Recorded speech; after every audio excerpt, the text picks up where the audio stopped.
Hi everyone, I'm Saleha Singh and this is Chai Chat and Community.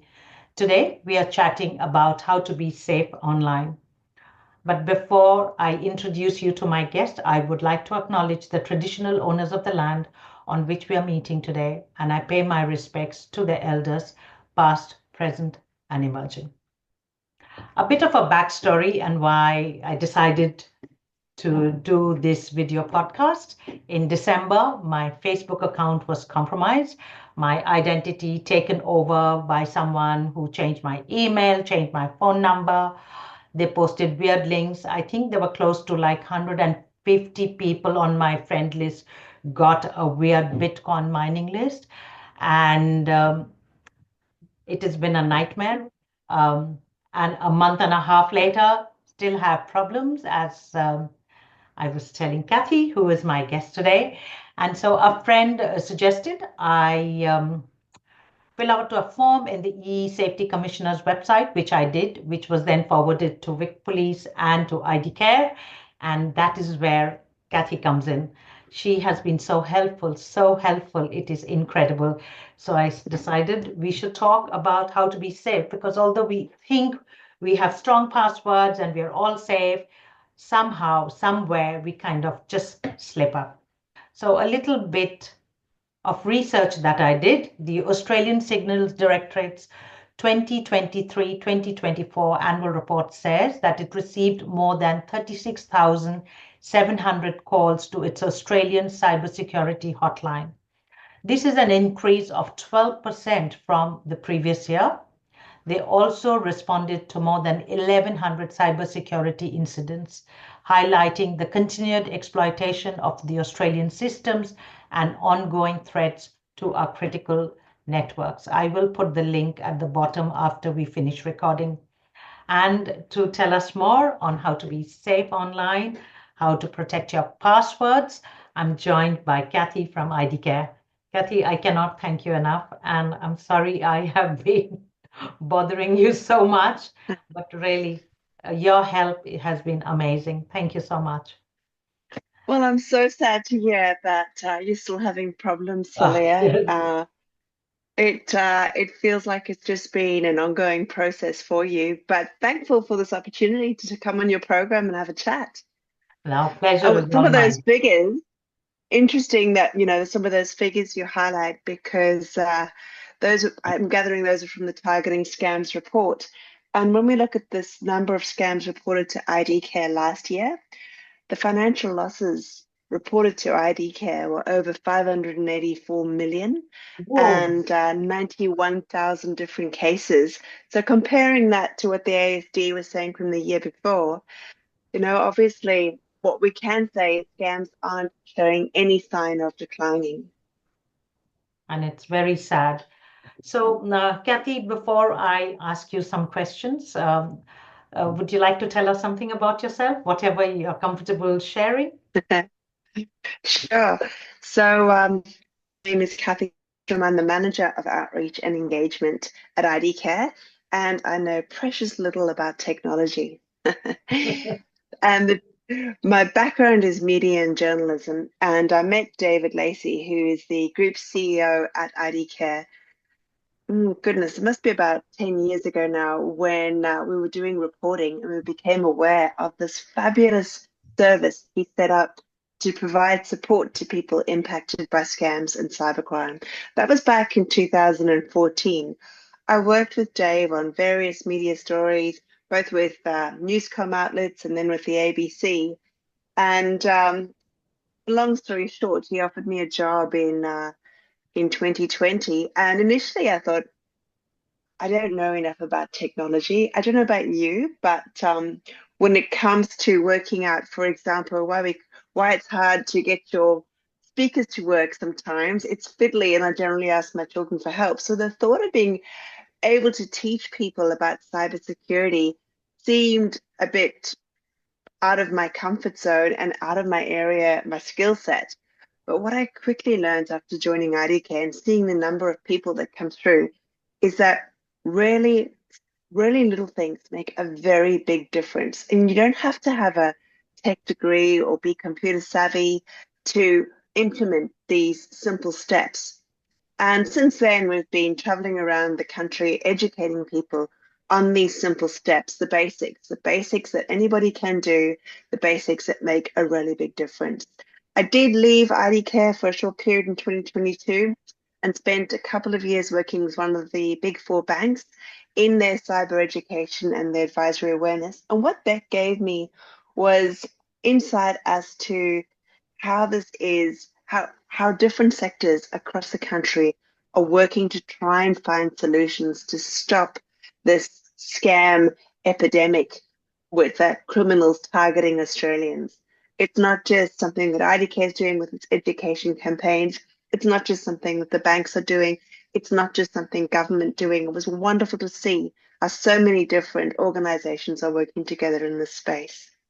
That's my background. It's amazing.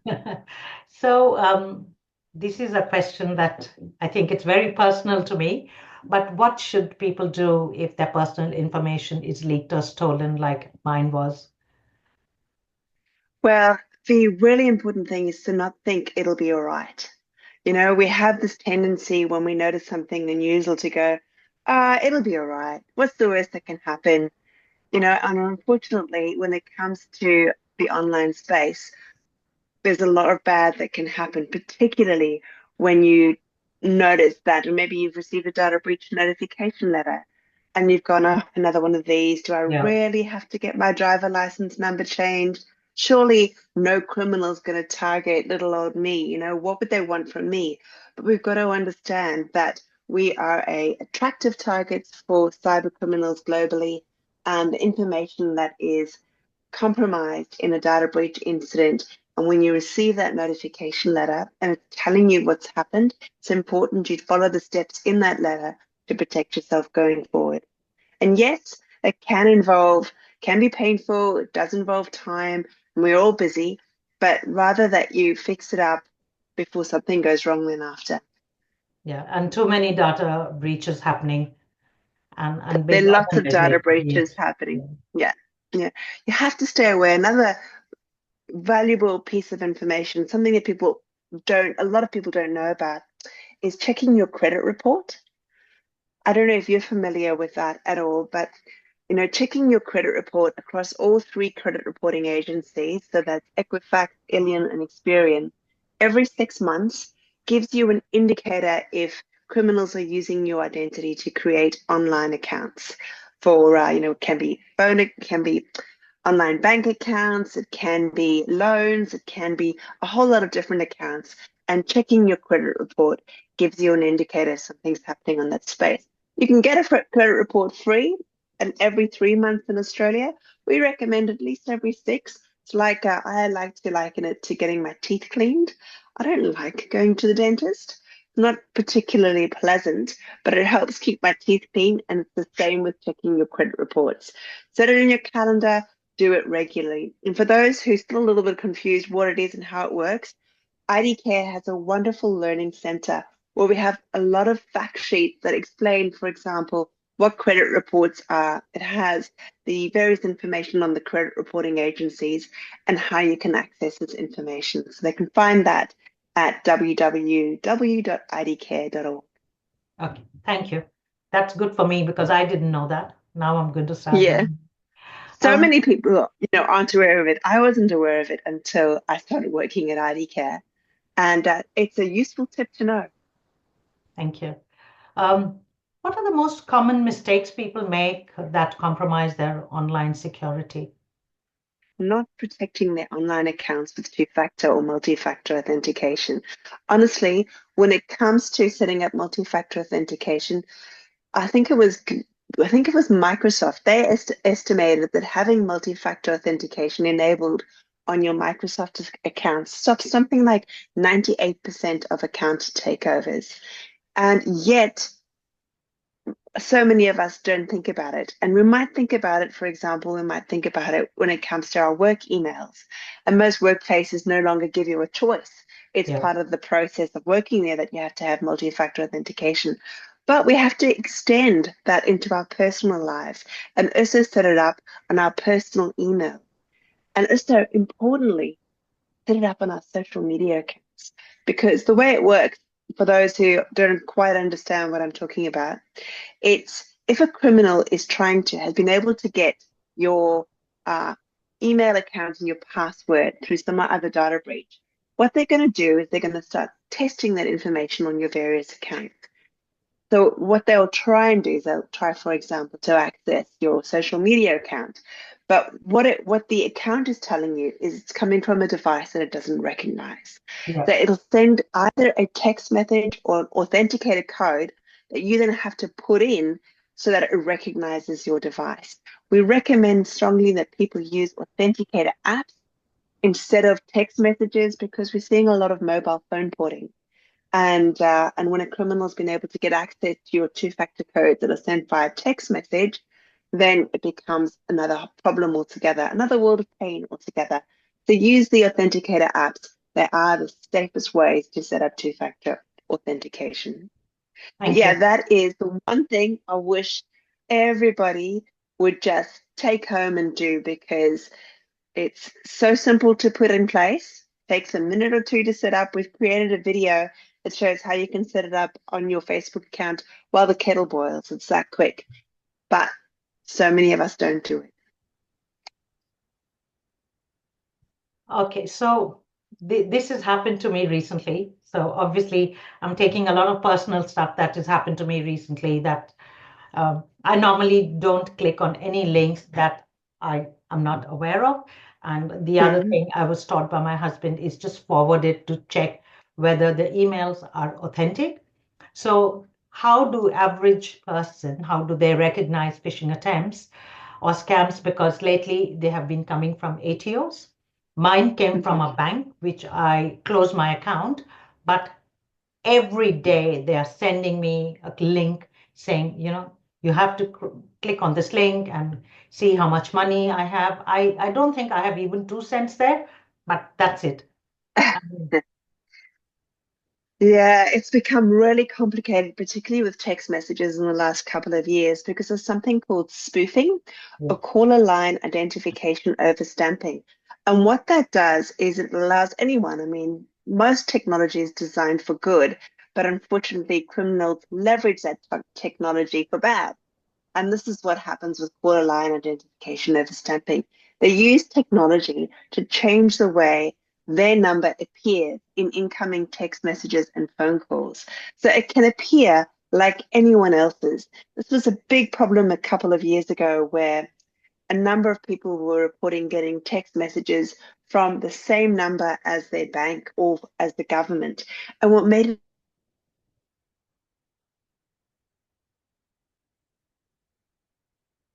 sorry, Kathy, I've lost you.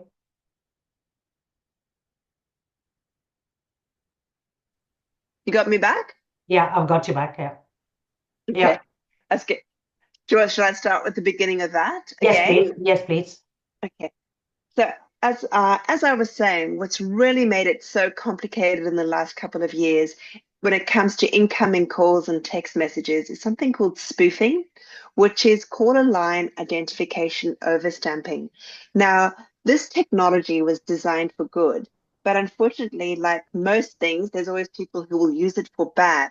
And what it does is it allows the criminal to change the way their number appears in your phone when you're receiving a text message or a phone call. So they can change it so that it appears like it's coming from your bank or from a government organization. It was a really, really big problem in 2022, 2023. But thankfully, the government and the telecommunications industry has introduced protective measures in that they're trying to stop criminals' ability from being able to do that. But they're so quick. The difference Yeah. between criminals and anybody else is criminals adapt and evolve within minutes. They'll change what they're doing overnight and try something new. And that's what they do. They'll just try different variations of the way the number appears. So now a number of banks have, well, I actually think most banks, it started with NAB, but I think it's been introduced across the board now. They've removed all links from text messages. So you Okay. won't get a text message. And I think it's really easy to remember. If you get a text message, it's saying it's from your bank and it's got a link, it's not. Yeah. And it's pretty much the same, I think, with a lot of government organizations. They certainly won't send you a text message with a link asking you to log in to their site. That's a clear indicator it's a criminal trying to lead you to a fake website. It's a little bit harder with emails because a number of organizations still send emails with links. But it's important to understand what your bank and the government will never ask you to do in an email. They'll never ask you to go and log in to your account for an email. They might say there's an important message in your inbox, please log in, and then you do it through your normal processes. So it's about understanding what the good guys will do and will and won't do when it comes to it. And always when it comes to receiving any text message, my default now is anything that I get, any phone call, any text message or any email or message on Facebook, even if it's coming from my friend, my default is it's a scam. And then I check it. Now, our default used to be, oh, we're a lovely trusting nation, this should be good. It has to be the other way around. And then you check it for red flags before you proceed. That's what's happening to me now. If I see an unknown number, because the GPs will call, other people call, lots of people don't want to have their numbers when they're calling us. And the minute I see an unknown number, I just don't pick up. I wait for the person to leave a message for me. That's a good idea. I mean, some people block any number that isn't a contact in their phone. My husband does that.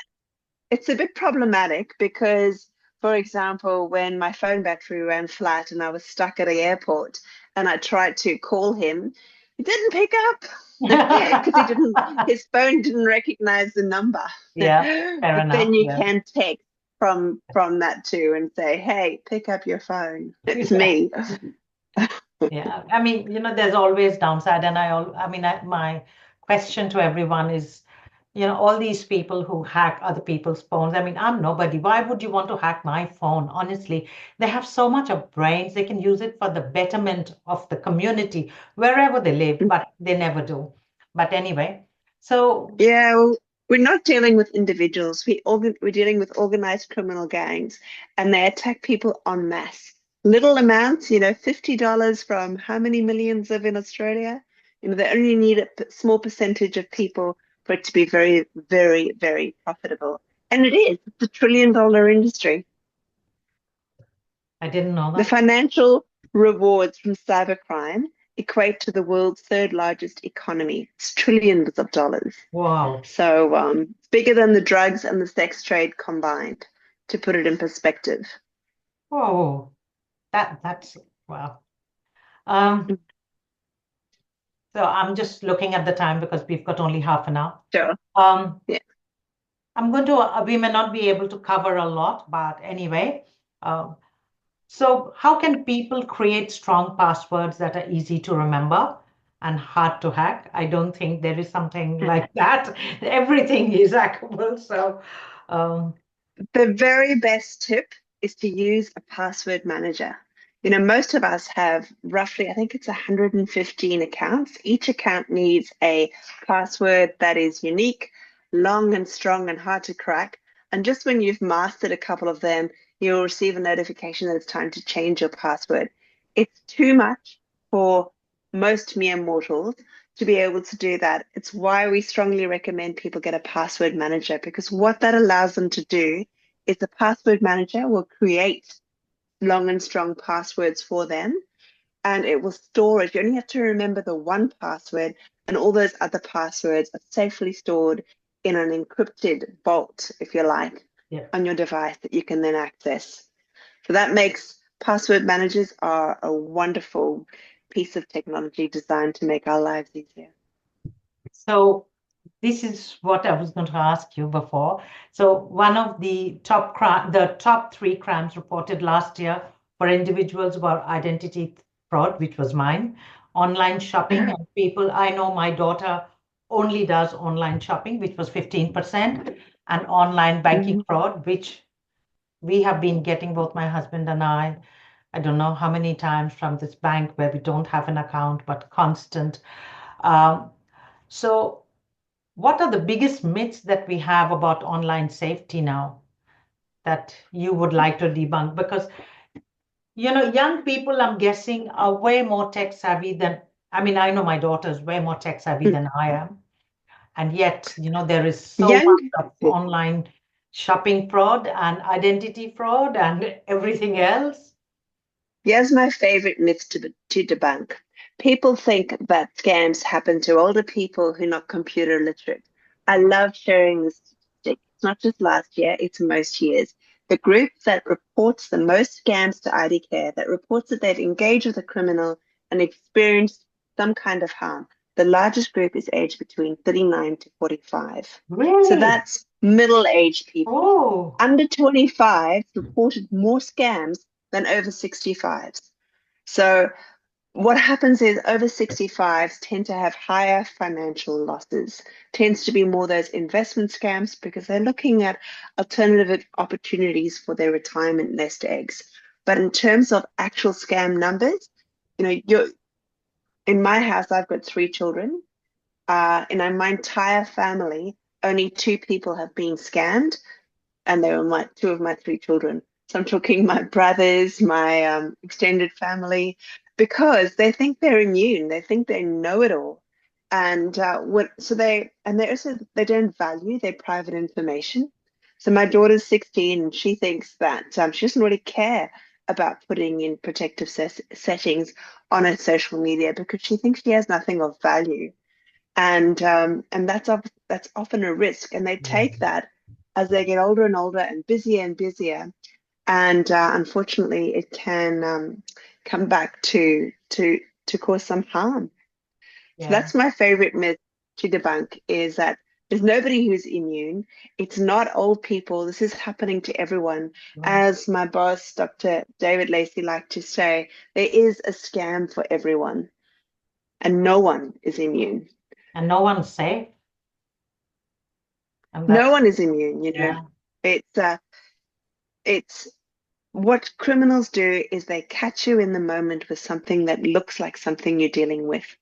So most things you'll pick up because it wasn't something that, it's come out of the blue. But sometimes you might be in a conversation with your bank and then you get a message and you think it's in response to that. Or you might have been on the phone to your telco because the internet has dropped out and and then you get that message and that's how they work.